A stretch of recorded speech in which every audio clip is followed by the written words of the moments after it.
Welcome to episode number 156 of the Canadian Prepper Podcast. We're recording April the 3rd, 2022. My name is Eric, host of the show, based in Southern Ontario, hunter, target shooter, ham radio operator, and of course, computer geek. As a first responder, I witnessed an over-reliance on emergency services during major events and started a small preparedness company to help people better prepare for at least 72 hours, if not longer.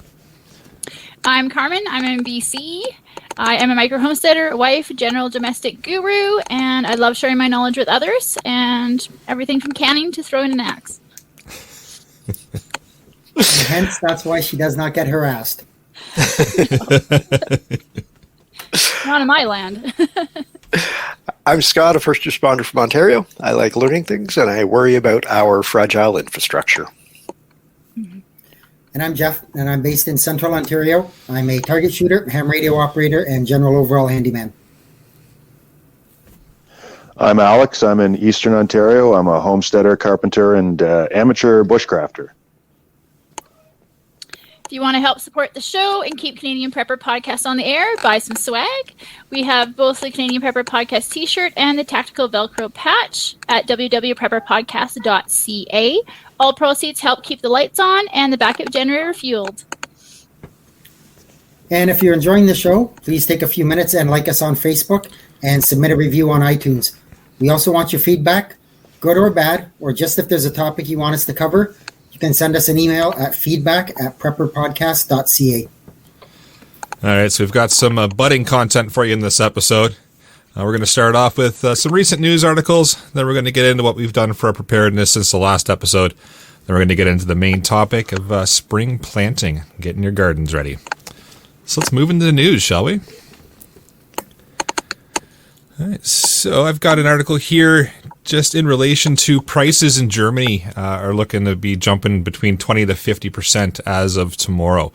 So just kind of a sign of the times and inflation, and I'm sure it's coming this way as well. So the warning signs are out there. And that's a big jump. Yeah, well, it's going to come here, no doubt. And that sort of relates into my article. It's an old article, but I've done some digging, and apparently it's still valid policy, so I think it's still relevant. And that's basically the Biden administration is paying U.S. farmers not to farm. So it's a conservation type initiative. And basically there was a conservation reserve program that started in 1985. And its basic idea was to reduce agricultural runoff into streams and rivers, preserving wildlife habitat and preventing erosion.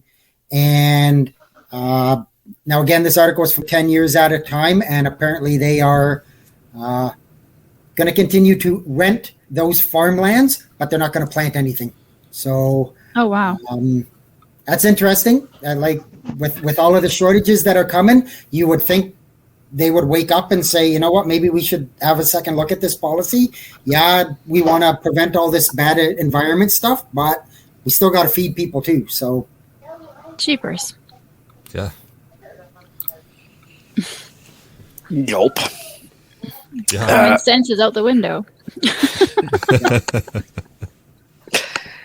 So in space weather news, there was another major solar flare this week. It, I think, actually rated all the way to an X-level flare, which is quite impressive.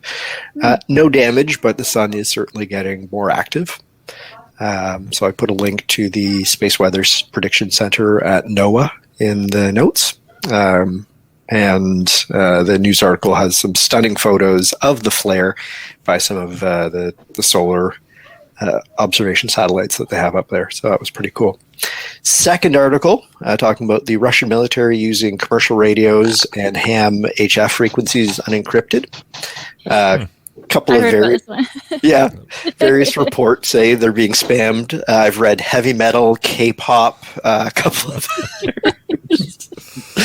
So when I Googled looking for this story, so I'd have the link to put in the notes, one of the things I came up with was a Reddit article listing all the frequencies that the Russian military was using. So anyway, just found that interesting that they mentioned specifically Baofeng radios.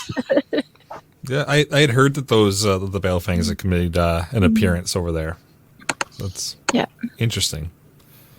But I guess use what you got, right?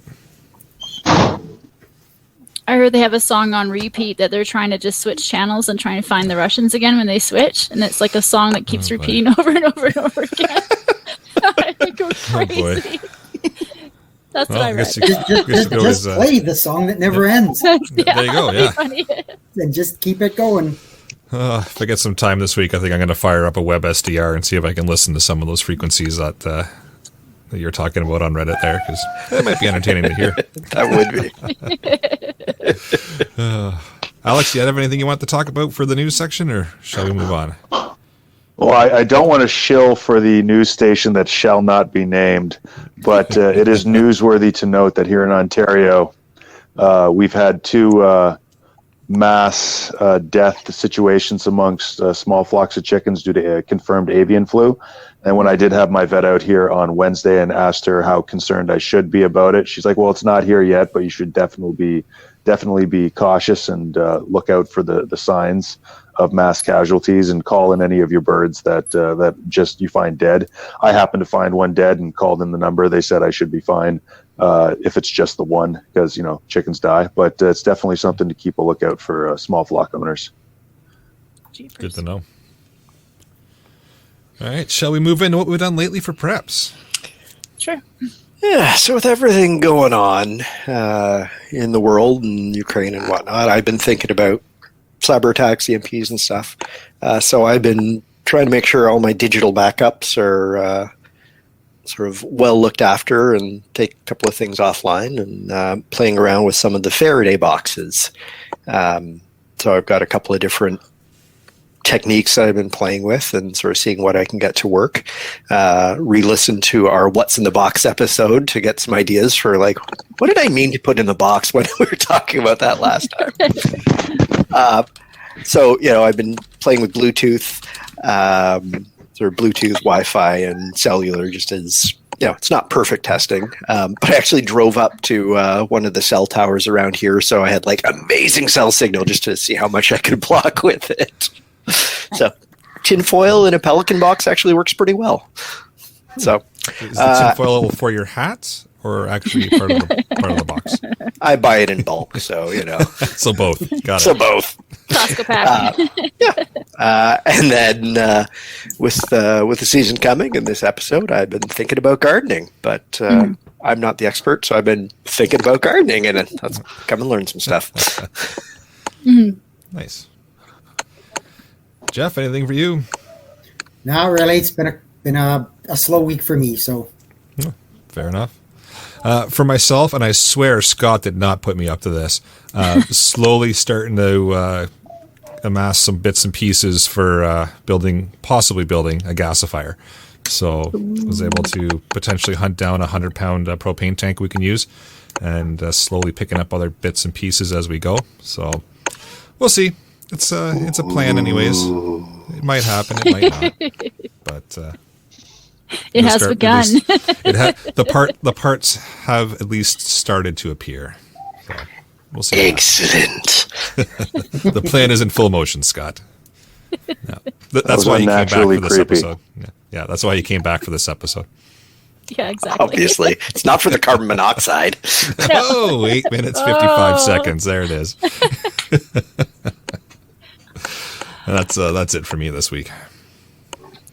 Well, I have been a busy little bee. I am planting seeds. I am building garden beds. I've done some canning sessions with potatoes, taco meat, some mix-up veggies. I did some carrots again. I also did an inventory of the pantry, and I'm like, I need more veggies. And I have 4 more garden beds to finish up and build this next week. Several trays of seeds are ready to go, and I've got some seedlings up already, and the season has begun, and I'm still trying to convince my husband that we need a meat source in our yard of some kind, and I kind of want to do bunnies, I think. All right, then. I've been into a little bit of everything lately. As soon as the snow melted, I was digging fence posts for the new barnyard and finishing the fence before the new neighbors get here. And I got the meat chickens arriving in 18 days, so I'm building this year's version of a chicken tractor. I'm putting wheels on it this year. No more slogging that through the mud. Just a little cleanup. Spring cleanup is on the homestead, is in full swing, and it'll dry up, and we'll be able to get some work done, and then it'll rain for 2 days, and I'll have to wait another three after that for it to be dry enough to walk in. And yeah, it's just a mess out here, so I'm trying to get stuff cleaned up for spring planting, much like Carmen. Mm-hmm. Nice. A lot of work. Well, speaking of spring planting, shall we move into the main topic? Sure. All right. Well, we'll let you take the reins here, Carmen, and you can run with it since you're our resident expert on gardening. And as we go, we'll ask some questions. I've done it my whole life, so. Oh, is that all? Well, I guess we'll just carry on to another episode then, I suppose. Ah, you're unqualified then. I think there was a toddler eating the raspberries, so probably, pick one for mom, pick one for me, right? Yep. So. I do love this time of year. This is my favorite time of year when everything's growing, plants are coming back alive in the garden.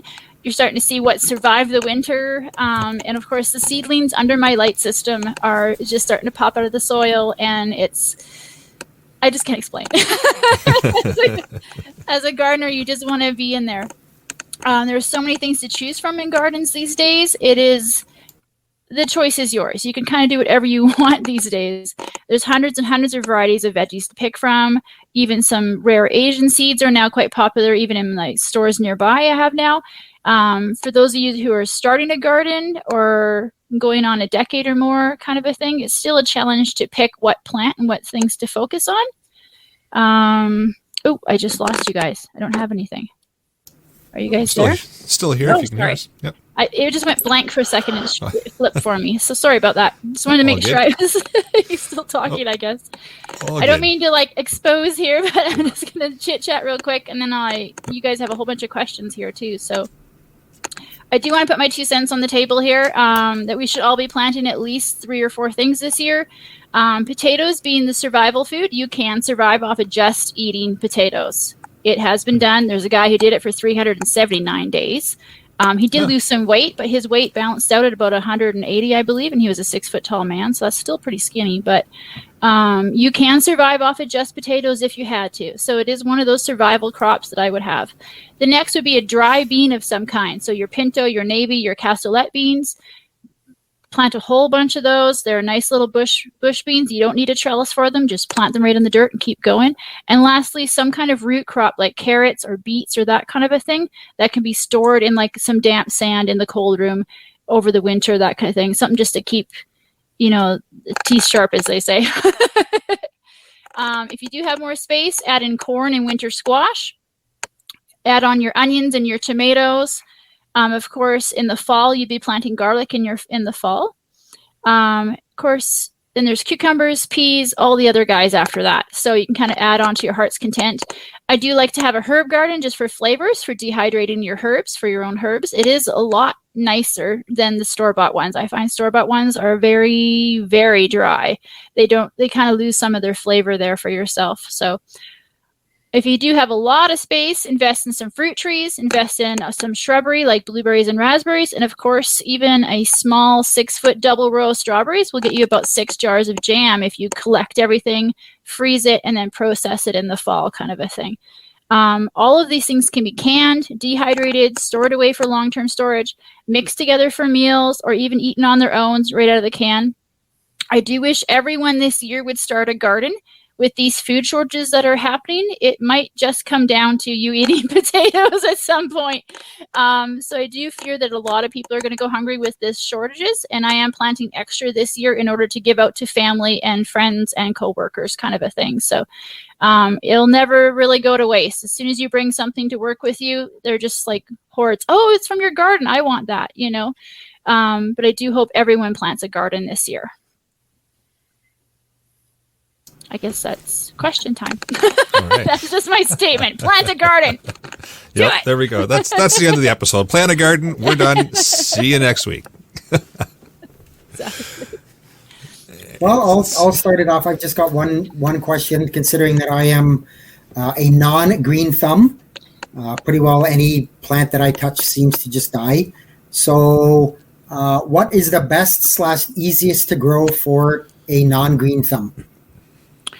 So it's all about your soil, Jeff. So if you get your soil right, you get your environment right, and those plants can't help but grow. They're one of the first things on the planet, way before us. So, but beginners really can't go wrong with potatoes. You put them in the dirt, you water them, you keep an eye on them. They're going to come up, they're going to grow, they're going to do their thing. Same with beans, cucumbers, and most of the squashes do the same thing. Plant the seed, they come back up.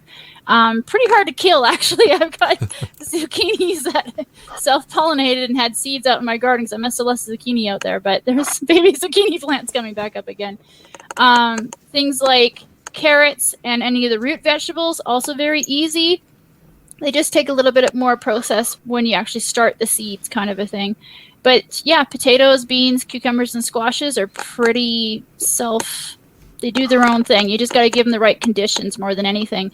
And that's pretty basic. That's a nice, good, deep, dark, as I call it, the black soil, composted soil, that kind of a thing. You want to have that. And then you want to have a water supply and lots of sunshine. And after that, you're just keeping an eye on them every single day.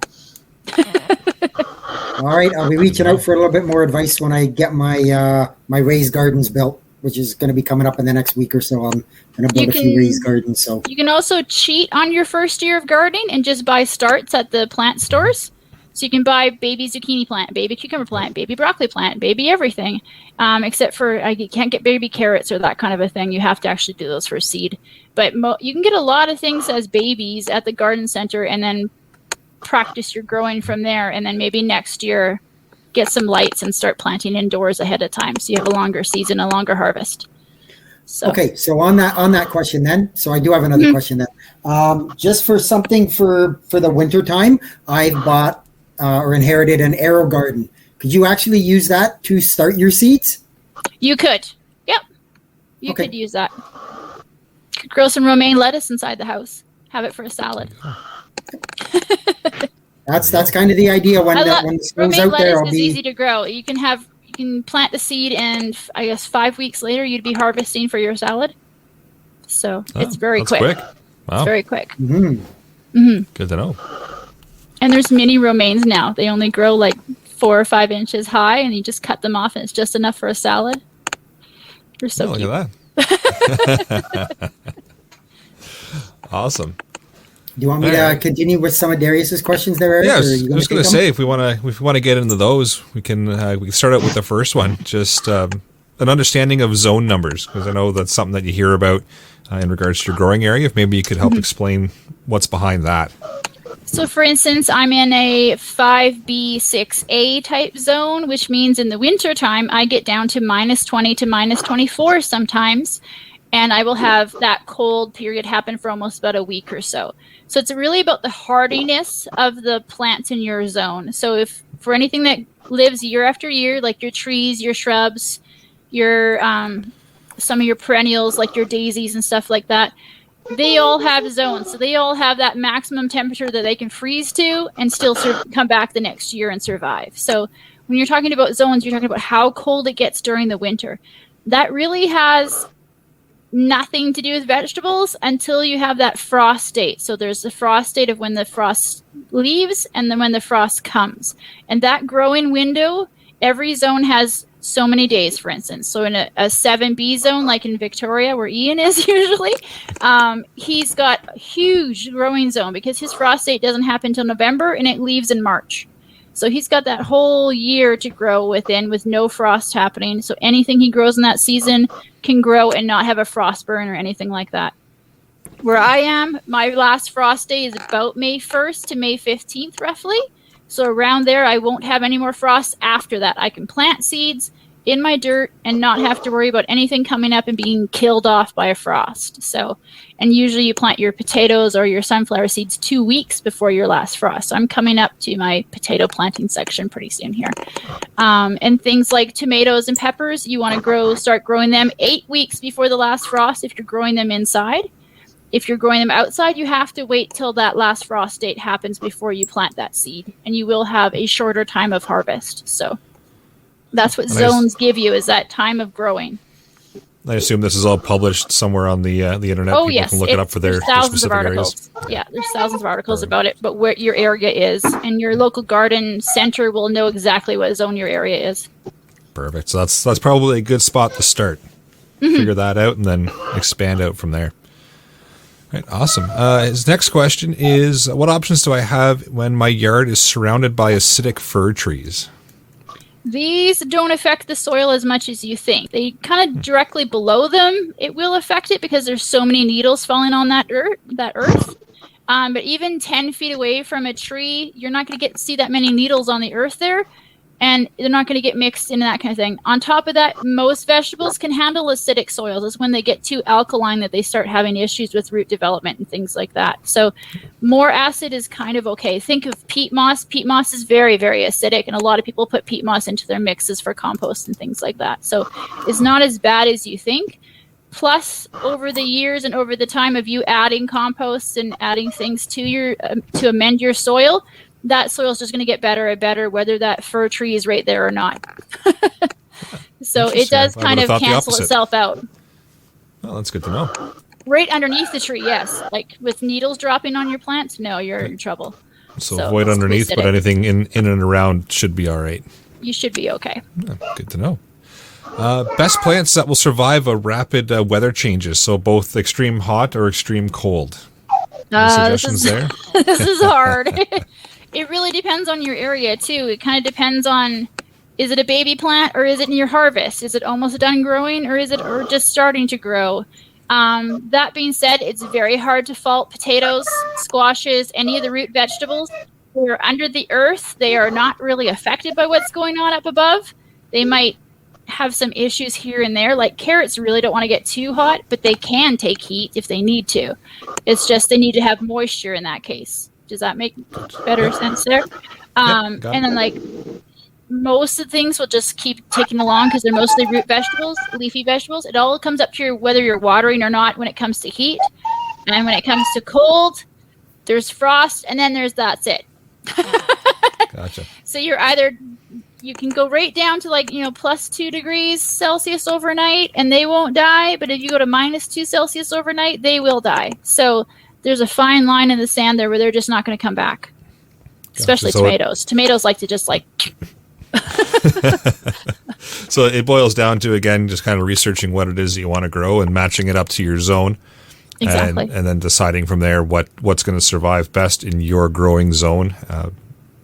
So you can probably find out from your local nursery also what's the best thing that grows here. A lot of people will have, you've maybe seen gardens that you've driven past and you'll recognize, hey, what's that plant? What's that plant? Right. You can also ask, any other gardener will help you. We're very helpful people that way.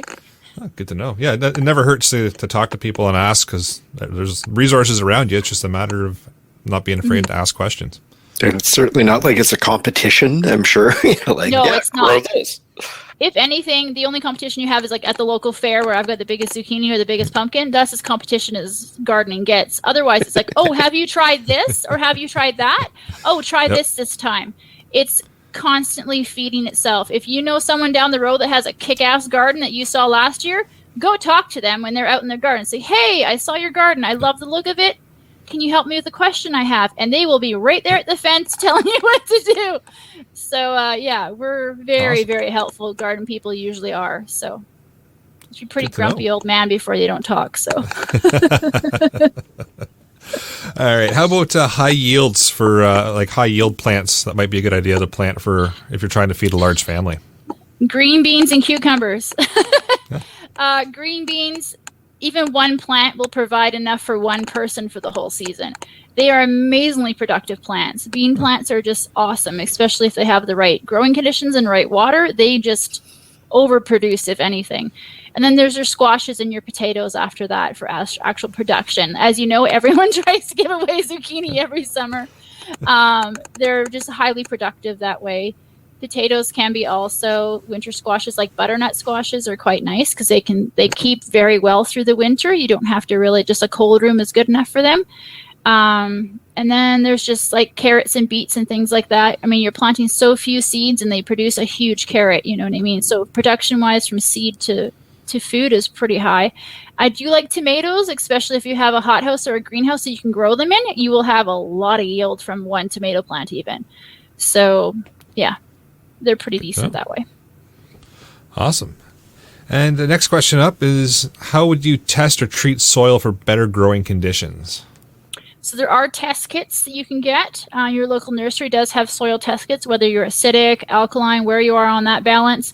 As to what you have in your earth, it's more of putting your hands in your earth. Is it soft and fluffy and kind of squishy? Like when you squish it, it kind of compacts itself? Or is it hard and clay? Is it sandy? You kind of know off the bat. I mean, you can always do the little shaker jar test, put half a cup of dirt and fill up your jar and shake it, and then see how it separates out through the layers. You'll see the sand, the clay, and the dirt, and you'll see the mucky water, basically. You can kind of see what's actually in your dirt. But even if you had like solid clay dirt kind of thing going on, it's just compost, compost, compost. Add the compost, mix it in, have it on top. Add extra worms if you don't have very many worms in your area. You can add extra worms. Just get it turned over naturally with the earth. So a lot of people start gardens just by tilling it up. Honestly, I don't like tilling. I like the cardboard layer no-dig method. And if you go to YouTube, there are thousands of videos on the no-dig method and thousands of different ways of doing it. I like laying down the cardboard, adding the compost on top, watering the heck out of it, and leaving it covered for the winter. And in the springtime, add a bit more compost and then just plant on top. That's the best way to do it if you were in the fall, for instance, and you wanted to start more garden space the next year. So say you had a garden this year and you loved it, and you're like, oh, I want to put more. So this fall, lay down some cardboard, lay down some compost on top, cover it with a black tarp, let it sit for the whole winter and just produce itself. And then come spring, put a little bit of compost on top, make your rows, and plant your garden. Don't bother tilling, just plant. I like to say, Mother Nature doesn't have a rototiller. That's a good point. She doesn't. Yep. And yet the forests and the plants and everything still grow back just as fine, if not better, the next year. So but if you go and disturb her earth, all you get is weeds. And that's what she'll give you. She's like, here you go. Good to know. I've actually begun to experiment with the no-till as well. Mm-hmm. It works quite well, actually. Nice. Yeah, no, we're going to switch over to that this year, at least partially. I'm tired of weeding. Yeah. So no-till, you plant your seeds. As soon as your seedlings are up, you can put down your mulch or your straw or anything you want to put on top for that kind of a thing up against your plants, and that keeps the soil more moist. It keeps the plants happy and less weeds come up also. And it's just, they're easier. And if any weed seeds do fall, they're falling on the top of that mulch. They're not hitting the dirt. So they fry in the summer sun. So good to know. And it just looks pretty too. Like when you have the garden rows all done up, it looks nice. Yep. Nice and organized. Exactly. Awesome. You want to run with some of Ian's questions there, Jeff? You're muted. Nope. And I can't unmute you. Sorry. There we go. All good. Yeah, so we kind of touched a bit on his first one, but I'll ask the question anyways. He says, any easy, quote, gateway plants to start in the kitchen window that will save money, something like green onions or something similar to that? I mean, you can. The average kitchen window is not the best place to start plants. If you have a grow light system, yeah, start some plants indoors. A lot of people do. I like to have romaine lettuce in the winter, so underneath the grow lights, I have some lettuces there for some fresh salads, that kind of a thing. I don't do anything major until the spring, which is like tomatoes and peppers start up, and any of my flower seeds I can start early, so I have little baby plants to put out in the garden. Peppers and tomatoes are my usual thing. Everything else I kind of want to start when it's in the garden. I don't want to start it in trays, for instance.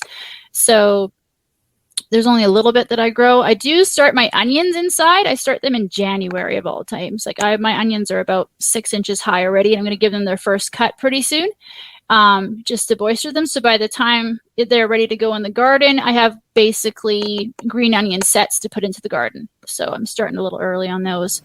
But I'm just trying it out this year. I thought I would try it instead of buying the onion sets. I would make my own onion sets. But those things like that, you can. Like I've eaten the tops off my onions already for potato salad. So it's pretty simple if you want to do anything like microgreens, for instance, which is like broccoli seeds, sunflower seeds, and different lettuce seeds, and have them just sprout for a couple of weeks, for instance, and then eat that off of that as a salad. You can do that indoors also under grow lights. Nice.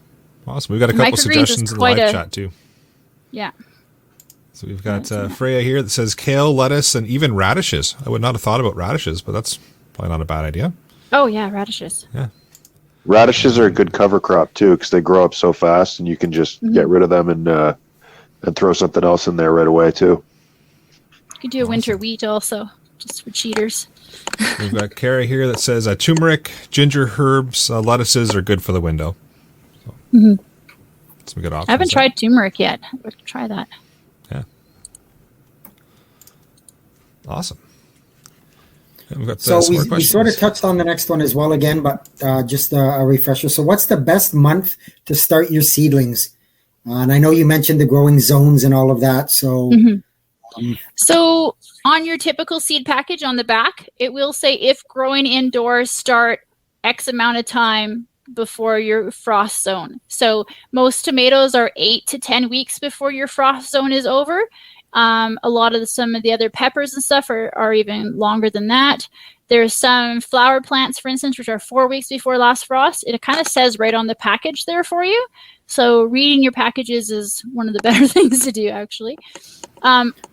Typical time is 6 to 8 weeks before the last frost date. So, would it make a difference if you had a late frost and you held on to them for say another 2 weeks? Would that cause a problem or not really?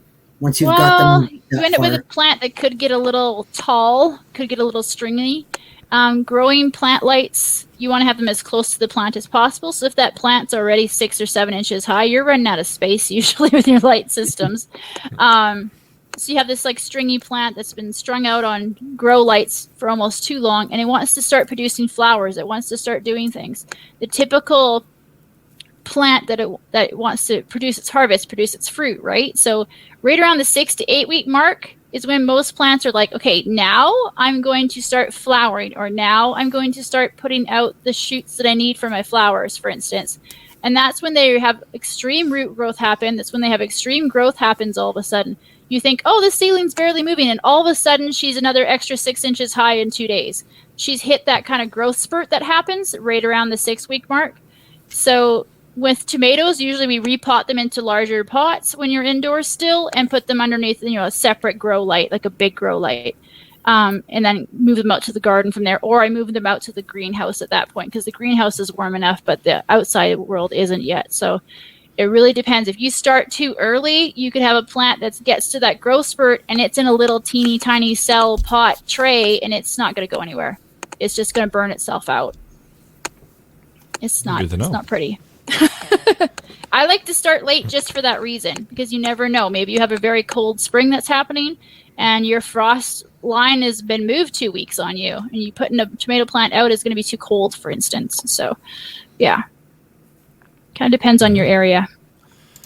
Cool. We've got a question in the live chat here from Pat, just asking, what manure should you stay away from? Cow manure, the horse manures, they all have weed seeds, period, in them. I personally like rabbit manure if you can find it. Alpaca manure is quite nice, but it should be aged a little bit. If you have chickens, have at least 1 year old aged chicken manure, just because it's too hot to put right on the garden. Mushroom manure is always nice because it's already been used by the mushrooms. The mushrooms have taken out the heat, as I like to say. Stuff like that. Do not use dogs or cats or anything like that. I know a lot of people get upset, but you can use human manure if you wanted to. There is actually a book out there called Humanure if you want to look into it. That's getting a little desperate in my books. But some people really just need to have the nitrogen content kind of a thing. And then there's fish meal and seaweeds or fertilizers and stuff like that you can find. If you're near the ocean, you could go collect seaweed, rinse it in fresh water, and let it dry out, and then put that into your dirt. But rinse the salt water off first.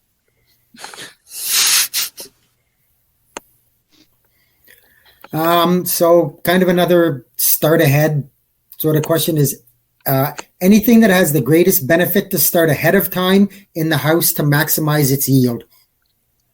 This is tomatoes and peppers, I should say, not preppers. Us too.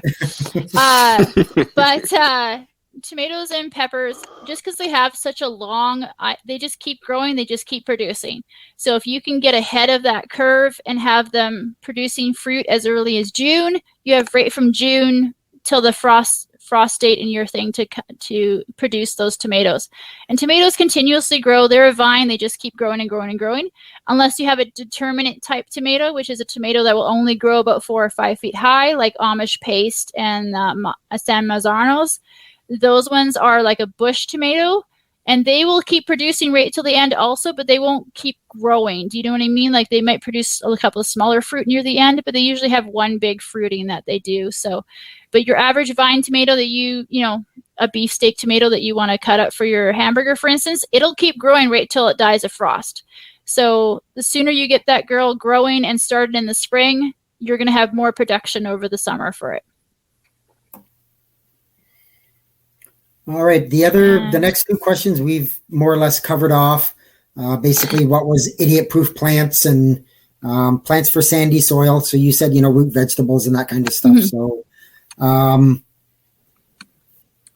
is there a rule of thumb for when to move your seedlings outside? This is watching your weather, your 14-day forecast, seeing what's going on, seeing if there's still frost happening in your season. Like when you get close to that time at the end where you're like, is it frosty? Is it not frosty yet? Is it frosty? It's not frosty. You can start moving your trays out during the day. Like if it's above 5 degrees for the day, and you can move them out, put them in the sunshine for a couple of hours, move them back inside again underneath the lights again. Sunlight is so much stronger than our indoor lights. It's not funny. It's night and day, literally. So having them out in the sun for a little bit, just get them that exposure. You're going to notice they're going to green up a little bit. They're going to like hunker down and stop growing a little bit because they have that sun exposure all of a sudden. They're going to change over that week. So put them out for a couple of hours, bring them back in. And you can do that over the span of a week or two before that last frost date. And then move them out to a location that's outdoors, but is semi-shaded, like your north or like your west side of your house, for instance, where they're going to get sun only for part of the day. So they're only getting sun exposure for part of the day. And then after about a week or two of that, you can move them into the garden in the full sun. They're ready to go, kind of a thing. Or in my case, I moved my tomatoes and peppers into the greenhouse about a week or two before the last frost, and they're out there and they're growing and they're doing their thing for the rest of the season. So seedlings are you got to slowly expose them to the sun if you've been growing them inside. If you're outdoors and they pop out of the dirt, they're fine. They're good to go. So they've been exposed to the sun the whole time. They're not going to have a shock. Let's put it that way. Okay.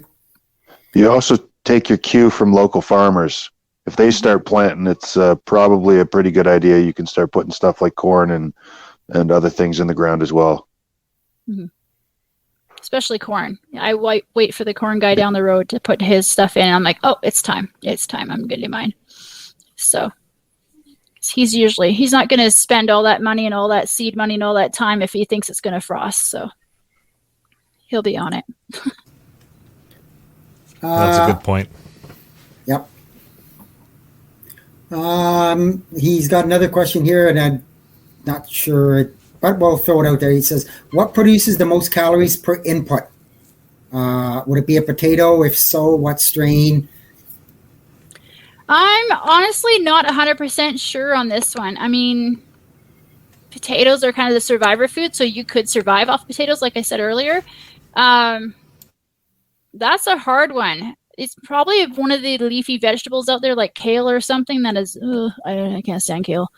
But it's probably something productive like broccoli or kale that has a lot of protein packed into it, that kind of a thing. It's hard to say. I mean, that's something I would have to look up online, basically. But I do love a good potato, so I would have to vote for them first over kale or something like that.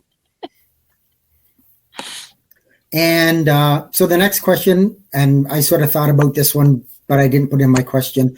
So what is the best shelf-stable garden plant? So you've already harvested it.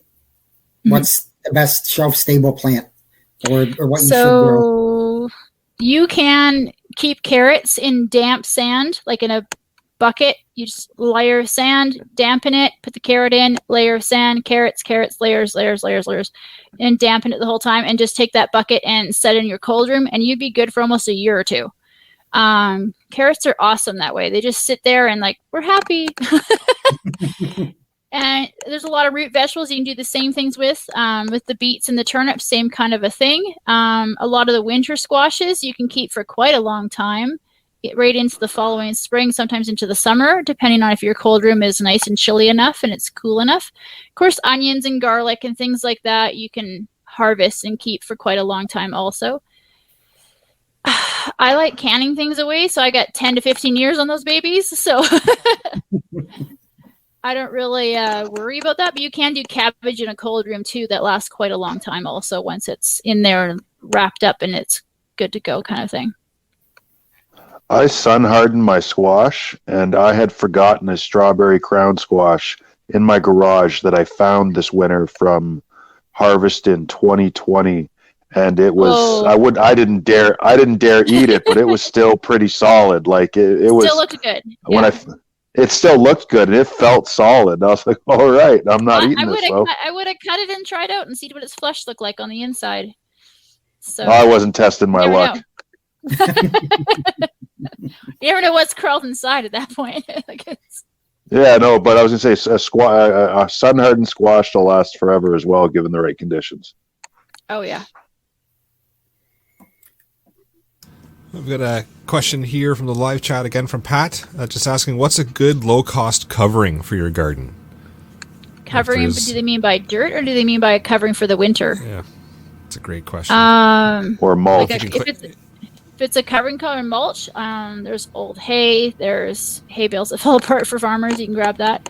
I myself got a freehold dump truck of wood chips from the local wood guy who chops down trees.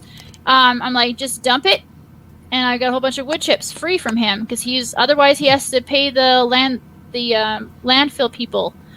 I think it's almost like $20 to drop that load. So saved him $20 and he just dropped it in my front yard and now I got the fun of moving it again. Any of your wood removal people have wood chips going on, so. Yeah, I got my name on a list with Hydro One here in Ontario as a drop location for wood chips. So anytime they're in the area, they fill their truck up, they just come and dump it on my property. So you can get those for free. Yeah, you get them for free most of the time. So if there is a lot of pine needles in it, that kind of thing, it does produce an acidity to it. So just be aware. But you can compost it quite fast if you did a hot compost pile with it, which is adding some urea to it, adding some water to it, and you can cook it up in a couple of months and actually produce compost out of those free wood chips with the pine needles. And that compost, yes, it is a little bit acidic, but not as bad as you think. So you can use that on your garden the next year. So another option there. Add some lawn clippings to it, mix it in a little bit, and heat it up and go. Awesome. All right. We got any more questions from Ian there, Jeff?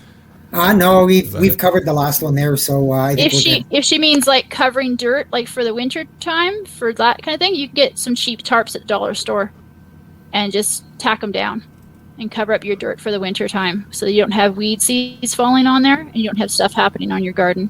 So it is good to cover it up until you're ready to plant.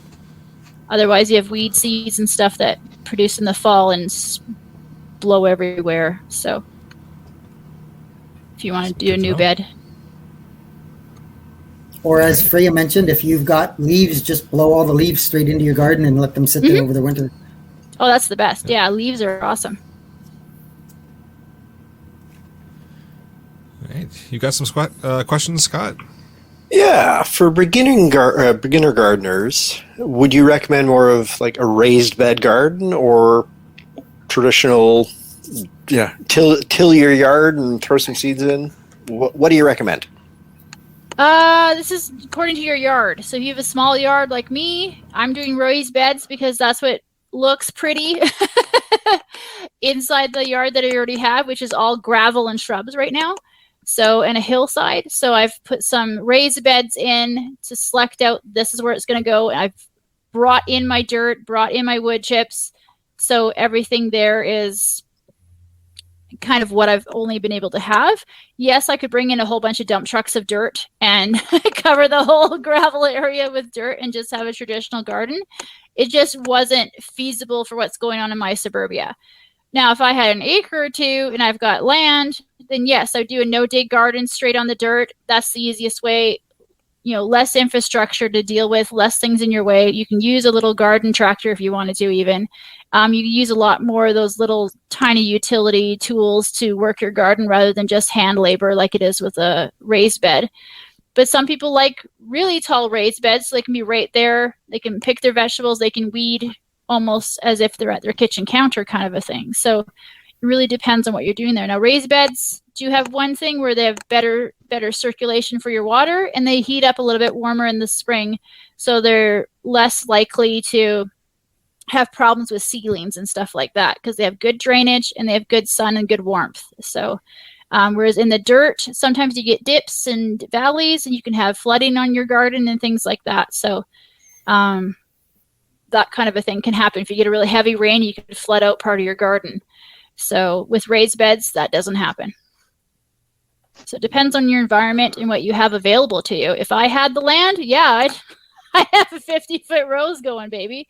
But I don't have the land. So I've got raised gardens just to keep it pretty and tidy in case I do want to sell this and get some land in the future, hopefully. You can also garden right out of buckets if you're really strapped for space. Oh, yeah. Get like some 5-gallon buckets and go to town. Yeah. When I had an apartment, I had all kinds of things on my patio.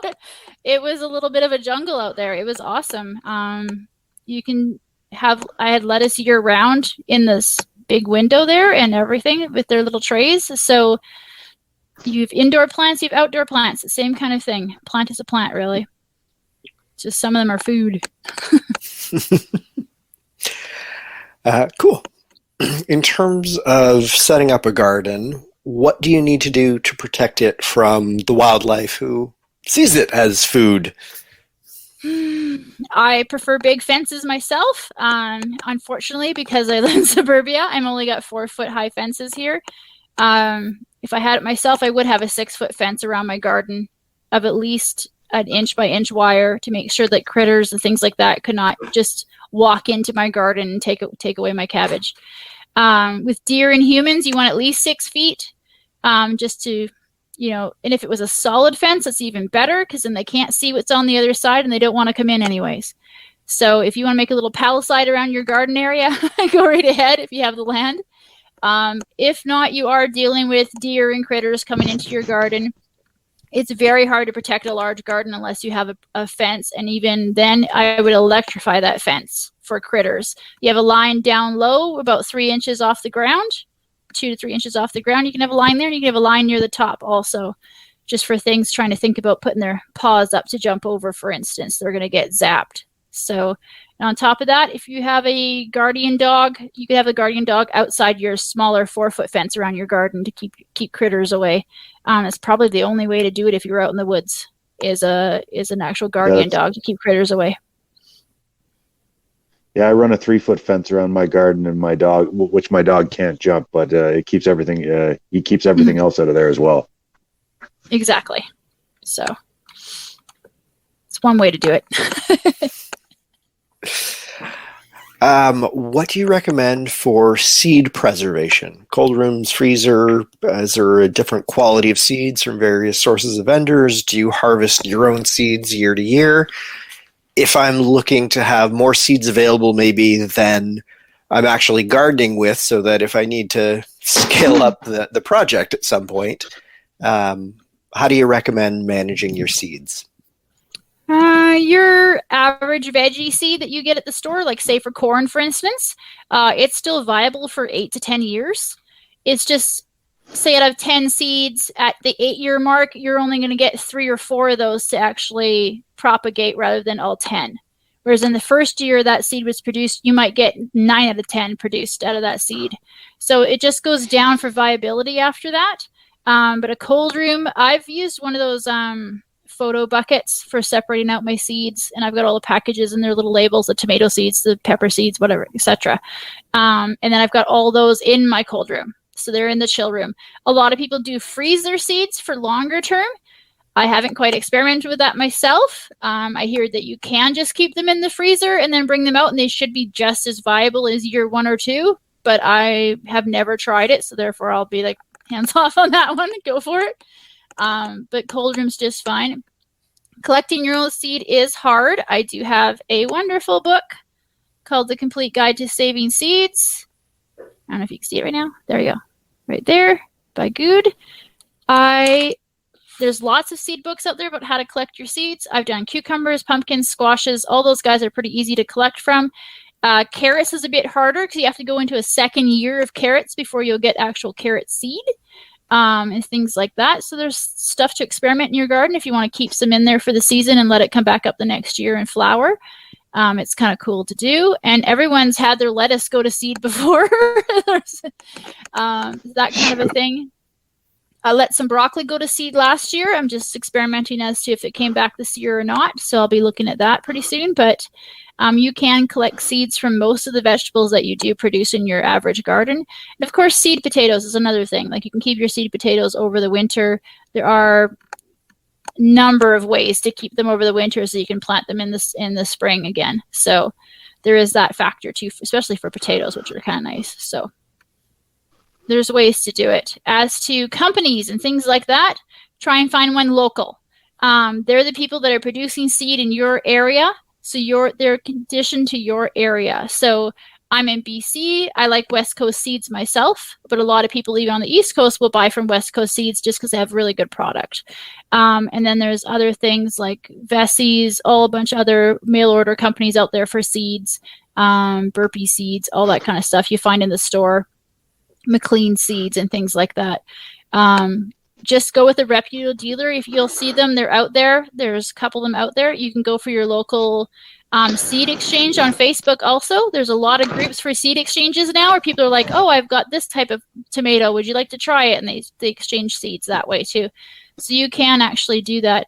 Just be aware of things on eBay. This is where the biggest issue comes is eBay people have been known to be very big scammers. So where they're sending you seed, but that's not what grows, and your money's already long gone at that point. So just be aware of getting it local if you can, and then from your own garden would be awesome. Also, if you want to put in the work for that. So I've had really good luck keeping my own pepper seeds. Mm-hmm. They've been the easiest for me. Peppers are pretty easy. Tomatoes, they need a little bit of fermentation before you can save them usually, but they're worth it though. It's worth it. I've got some heritage varieties that you can't find on the store, so the only way I can do the seeds is if I keep them. Nice. Yeah, I did that with something called an OG German tomato last year. I really liked. They were like an orange slicer tomato, and nice. I took a stab at preserving some seeds. We'll see if it pulls through this year though. I have some Ukrainian Mennonite tomatoes that have been passed down. So I have some of those that I grow every year just to keep the seeds fresh more than anything. And they're just a beautiful paste tomato. So they're good for ketchup.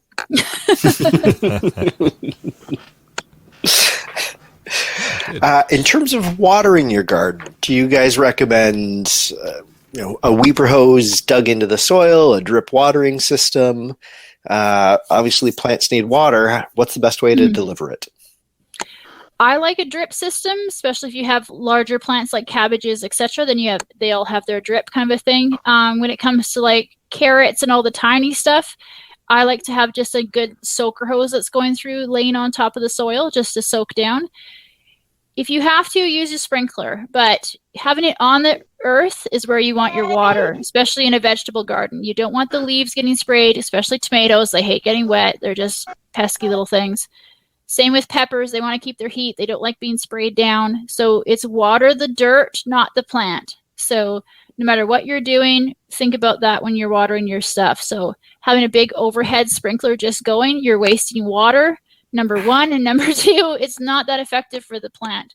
So half the time it's dripping out of their zone, and you want to get to their roots. You want to get down, especially with root crops, you want to get right down to the roots. You don't want it being even 5 inches away, especially when it's hot outside like it is where I am. It gets up to plus 45 here. So you want it right on the dirt as much as possible. So soakers and drip, depending on the plant. So Okay. A question I kind of put in towards the end.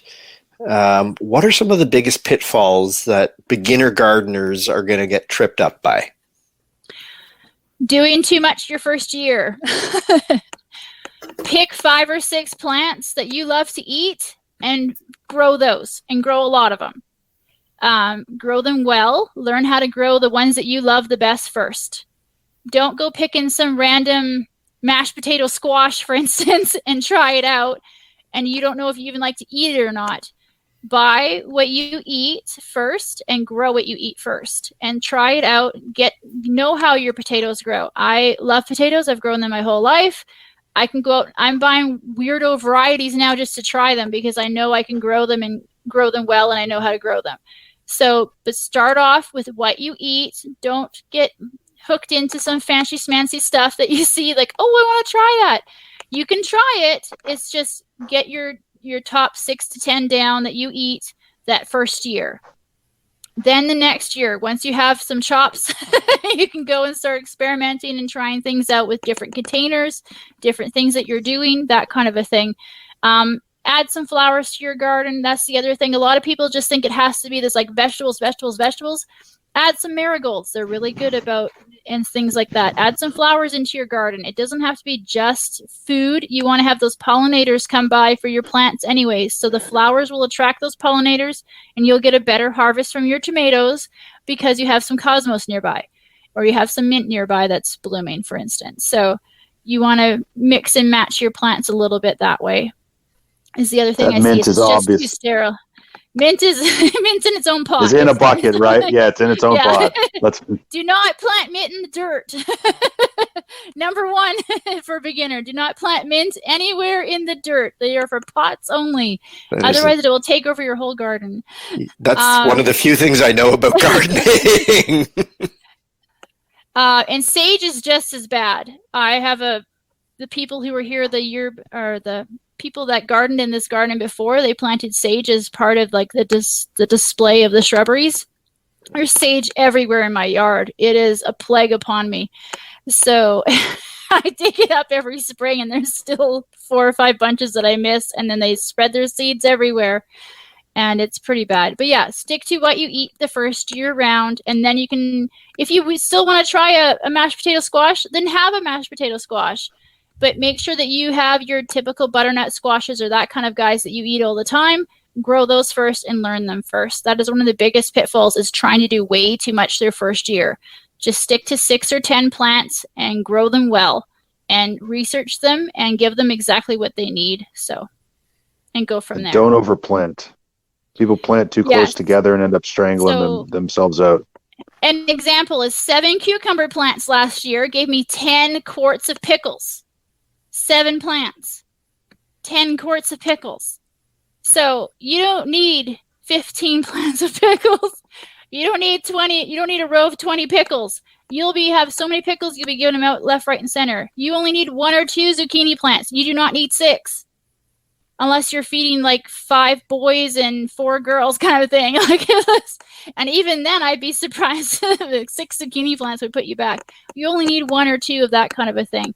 Potatoes, you can go overboard on potatoes because you can keep some as seed potatoes for the next year, and you can always can them and eat them, and mashed potatoes are good any day.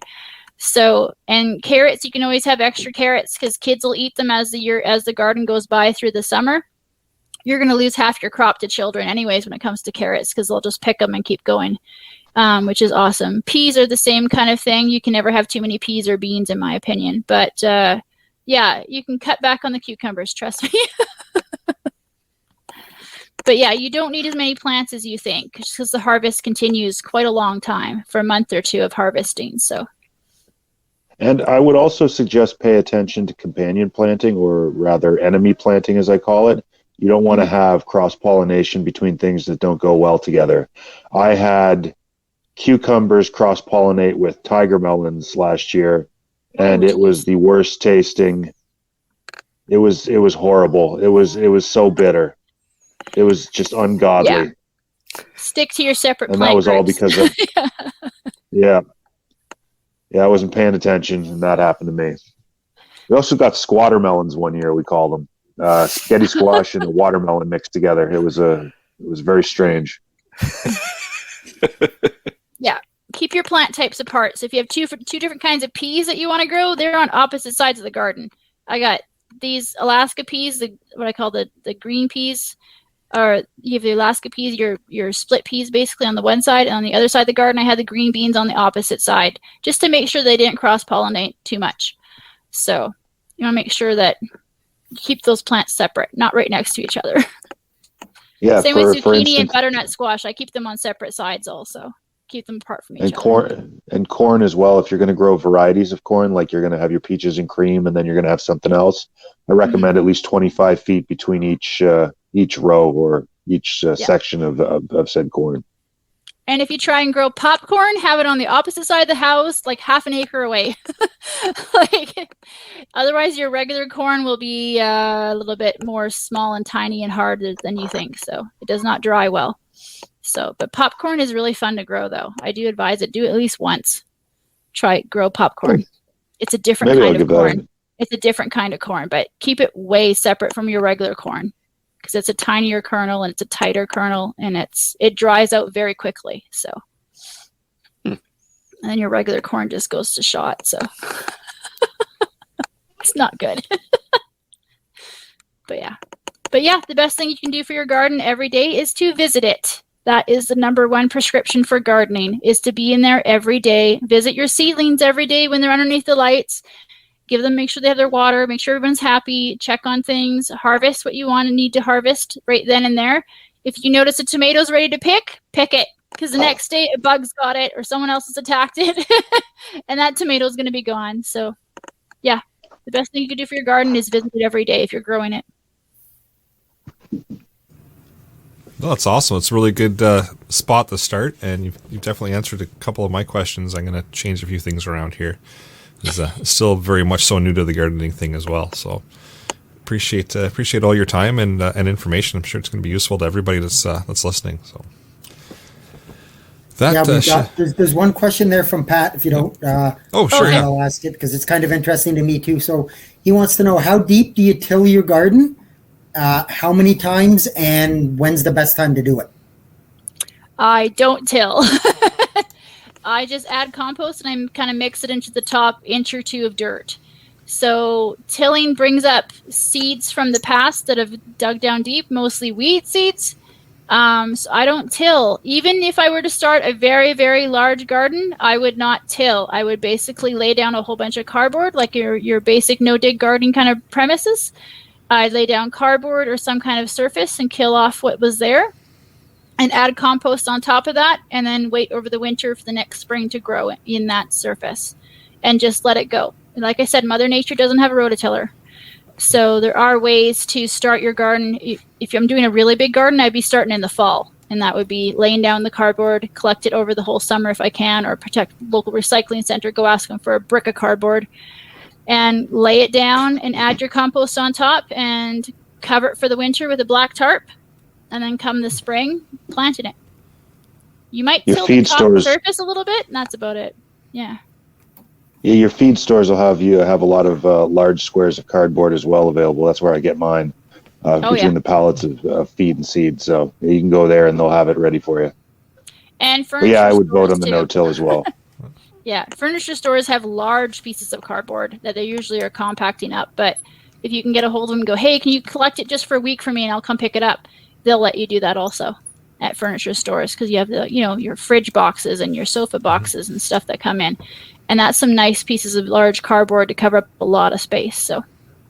So if you put your compost and all that on top of the cardboard in the fall, and then you go back in the spring, should you mix that up before you plant, or just go ahead and plant? Nope. You can actually add more compost. Like if you had a hot bed of compost that you were cooking over the winter, like a really big pile of wood chips that you got from somebody in the fall, you'd add your own compost on top the new fresh compost on top. If you have rabbits manure that you've been collecting for the whole winter, you'd sprinkle that on top also, and then just rake the surface a little bit and plant your stuff. I would not till. Don't touch it.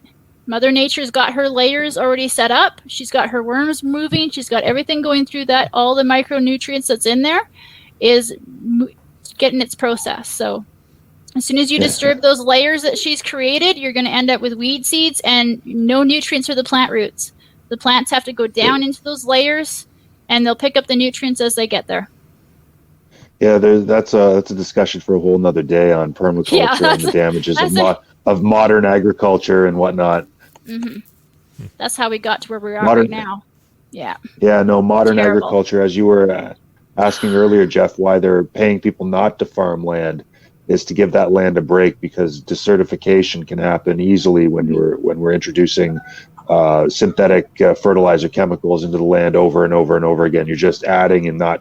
It's just taking and taking and taking, and eventually it'll turn to nothing. Yeah. Yeah, and I've always been nervous too about all of these genetically modified seeds and all that stuff, and you know what's really in it and whatever too. So yeah, there are ways to commercial farm and do it no dig. There are people doing it. They're just a little bit harder to find, but there are people doing no dig as commercial farmers, and they are having excellent crops. And I'm hoping they continue to do so. They're making more per acre than cash crop farmers on modern agriculture these days. Yep. Mm-hmm. Wow. It's a revolution. It is starting. It is starting to get out there. I think it's about 5 years ago. There was a small documentary about it on Netflix. I don't know if it's still there or not. Every person who hears I'm a homesteader, like, oh, you should watch Big Little Farm on Netflix. I think that's what it's called. Yeah, Big Little Farm. If you're interested about modern agriculture, that's it's worth the hour and a half, 2 hours to go ahead and watch that on how to prepare your soil and whatnot. Yeah, awesome. It's so nice. No-till, it can be done anywhere, in my opinion. And I would say too, on top of that, then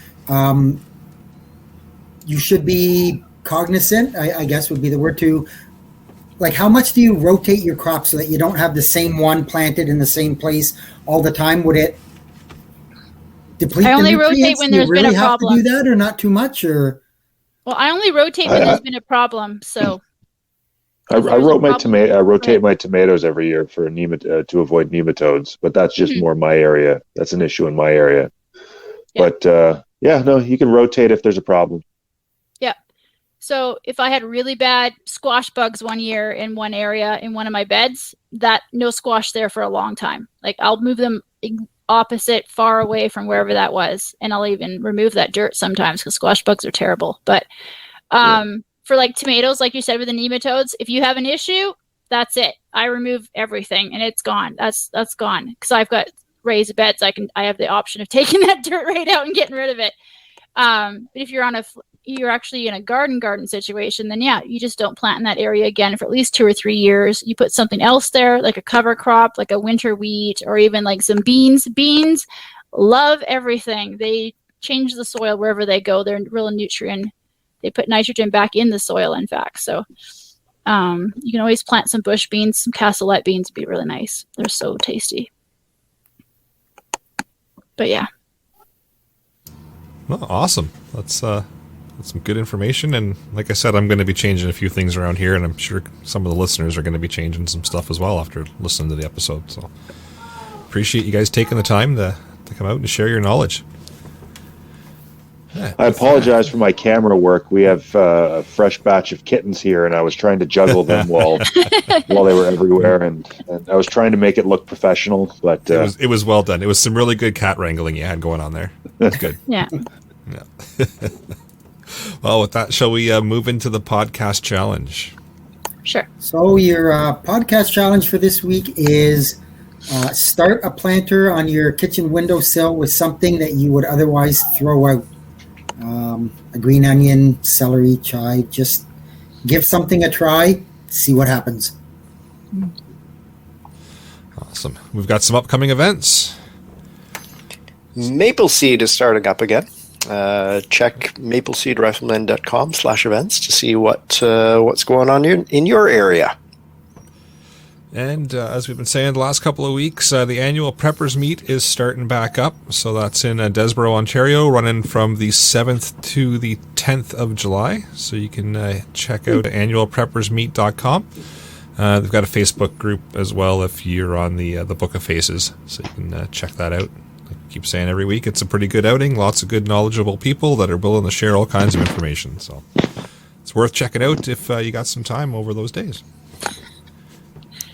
Where is Desborough, Ontario? That would be, is that west? Yeah, western Ontario. I'm going to say the St. Mary's sort of general area. Oh, okay. Right there, yeah. So I gotta work. Oh, come on, Carmen. It's only a 2.5 day drive. What? Come on. yeah, Oh, I gotta support my flight. garden habit. Fair enough. I am trying mashed potato squash this year, though. That's the biggest thing I got. Nice. They're supposed to taste Nice. like mashed potatoes when they're baked. So Ooh. I'm excited. I'm sure we'll hear about it. All right, so I'll moving send to the deal pictures. of the week. Yes, definitely send pictures. This deal of the week is purely for Carmen. What are the odds that this episode happens to have throwing knives and axes are on sale, 30% off at Cabela? 30%. Okay, we'll have to Yep. go online. Yep. There's no Cabela's in my area, though. I'd have to go They down ship. to the coast for that. They ship? Okay. They'll ship. They should. I'll let Steve know. There you go. All right, and shout-outs. A quick shout-out to listener Darren G. Met episode number 111th podcast challenge by earning a standard first aid certificate. So well done. Bravo. Keeps cleaning up on the podcast challenges. I got to shout out Carmen and Alex. Thank you guys for putting so much work into this episode. Like, I believe you mean Carmen. I have literally done nothing. Well, I did want to include you, Alex, but yeah, Carmen put it No, awful. you're good. It's not my fault. I know everything. I think it's her modesty I'm that kidding. people like most about her. I think so. Yeah, I I'm think that's kidding. it. Yeah. All right. We did have a couple of emails come in to the inbox, but I will save them just to save some time here. I'll save them for next episode, but there were a few that came in. And with that, I will bring episode number 156 of the Canadian Prepper Podcast to an end. You can find the podcast on iTunes, Podbean, Spotify, or of course your favorite podcast app. Please help us out. Submit a review. It does help other people find us. And we do record these shows live on Facebook and YouTube.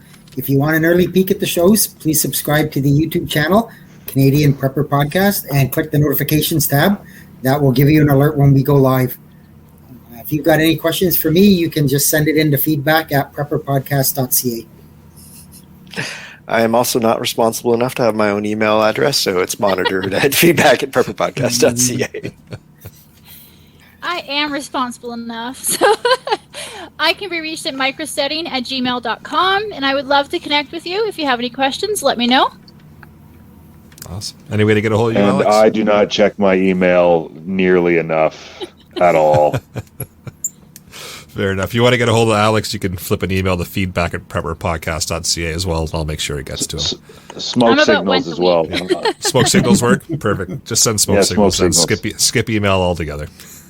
For myself, if you want to check out Rapid Survival at rapidsurvival.com, you can get me there on the live chat. You can also email me at feedback@prepperpodcast.ca. And thanks for joining us this evening. Until next time, be prepared, stay safe. And keep learning.